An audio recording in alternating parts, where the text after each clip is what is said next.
بسم اللہ الرحمن الرحیم۔ آج کی ویڈیو کا موضوع ہے معاہدہ لوزان۔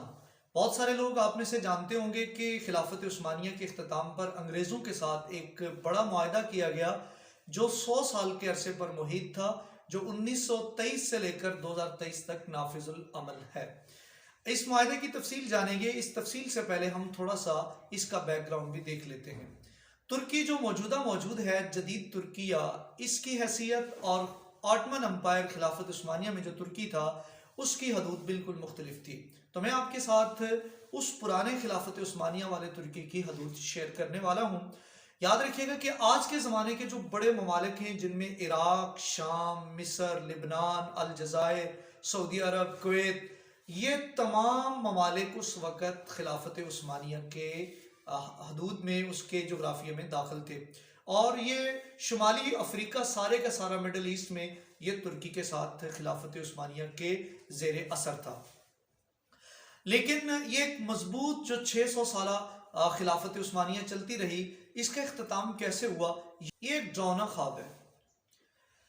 پہلی جنگ عظیم دراصل وہ برطانیہ اور جرمنی کے درمیان تھی، اور دونوں اطراف میں بہت سارے ملکوں کے گروپس بن گئے۔ ایک گروپ میں فرانس، اٹلی، جاپان، گریٹ برطانیہ، روس، یہ ممالک ایک طرف ہو گئے، دوسری طرف جرمنی، آسٹریا، ترکی اور ہنگری جیسے ممالک ایک طرف ہو گئے۔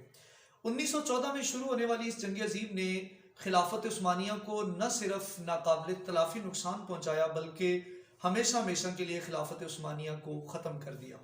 پہلی جنگ عظیم میں ایک بہت ہی گھناؤنی جو سازش انگریز نے مسلمانوں کے خلاف چلی، وہ یہ تھی، جیسا کہ میں آپ کو پہلے بتا چکا ہوں، کہ عرب تمام جن ملکوں کے میں نے نام لیے، سعودی عرب، کویت، یہ سب کے سب خلافت عثمانیہ کے زیر اثر تھے۔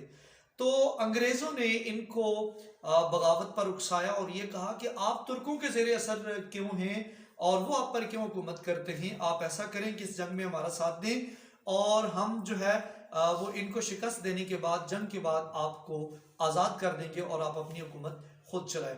یہ ایک ایسا لالی پاپ تھا جو عربوں کے ذہن میں اس قدر پیوست ہو گیا کہ وہ اپنی ہی خلافت کے خلاف بغاوت پر تیار ہو گئے۔ اور پھر یہ جنگ عظیم جب بڑھتی گئی اور 1914 سے 1918 کو جب یہ اختتام تک پہنچی، تو ترکی، جرمنی، آسٹریا اور ہنگری، یہ ایک پورا اتحاد تھا جو شکست کھا گیا۔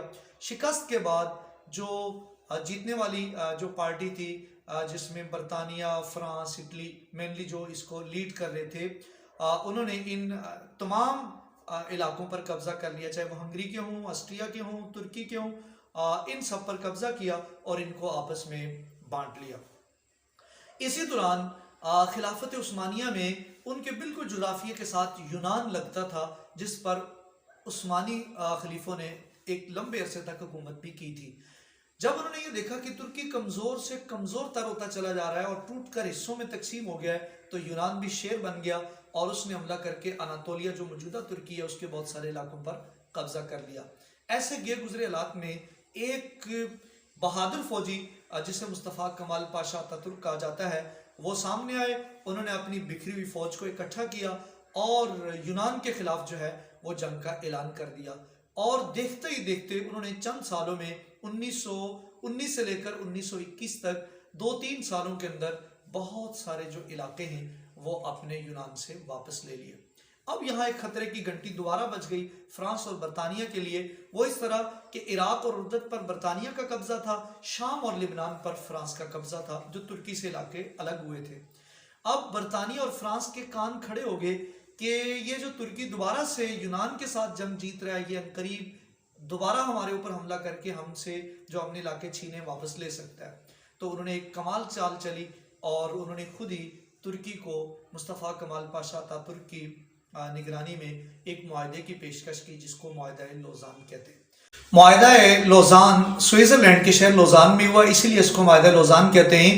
اس معاہدے میں فرانس اور برطانیہ نے یہ پیشکش کی مصطفیٰ کمال پاشا اتاتürk کو کہ وہ تمام علاقے جو ان سے چھین لیے گئے ہیں جنگ کے دوران، وہ ان پر اتحادی ممالک کا قبضہ تسلیم کر لیں، اور بدلے میں جیتنے والی جو پارٹی ہے فرانس، اٹلی، اور برطانیہ یہ بھی ان علاقوں پر جو ترکی کے اس وقت زیر اثر ہیں ان کو ترکی کی ملکیت تسلیم کر لیں گے، اور ترکی کی اس وقت کی موجودہ جو صورتحال، جو اس کی جغرافیائی حالت تھی، اس کو بین الاقوامی بارڈر مان لیا جائے گا۔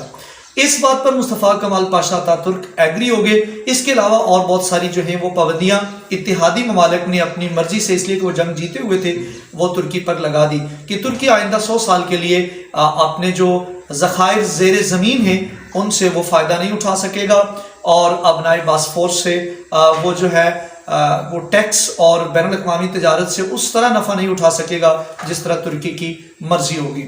تو یہ وہ پابندیاں تھیں جو معاہدہ لوزان میں لگائی گئی تھی۔ اب اہم ترین سوال یہ ہے کہ 2023 میں اس معاہدے کو 100 سال مکمل ہو گئے۔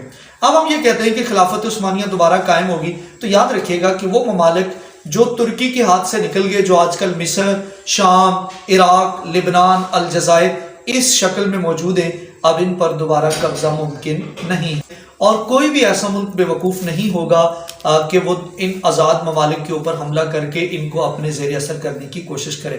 ہاں البتہ یہ بات ضرور ہے کہ اسلامی ممالک اب ترکی ان کو لیڈ کرے اور دوبارہ سے اسلامی ممالک مل کر اپنا ایک اتحاد قائم کر لیں، اور یہ ممکن ہے۔ لیکن یاد رکھیے گا کہ عرب اور ترکوں کے درمیان جو انگریزوں نے بغاوت کا بیج بویا ہے وہ بہت گہرا ہے، اور انشاءاللہ میں اپنی آئندہ آنے والی ویڈیو میں اس بات کو ڈیٹیل کے ساتھ بیان کروں گا۔ لیکن اللہ تعالیٰ کی ذات سے یہ توقع اور امید ہے کہ ترکی کے اوپر جو 100 سالہ پابندیاں تھیں اب وہ اختتام پذیر ہوں گی، اور پہلے سے ذرا بہتر انداز کے ساتھ ترکی اپنے آپ کو دنیا کے سامنے ریپریزنٹ کرے۔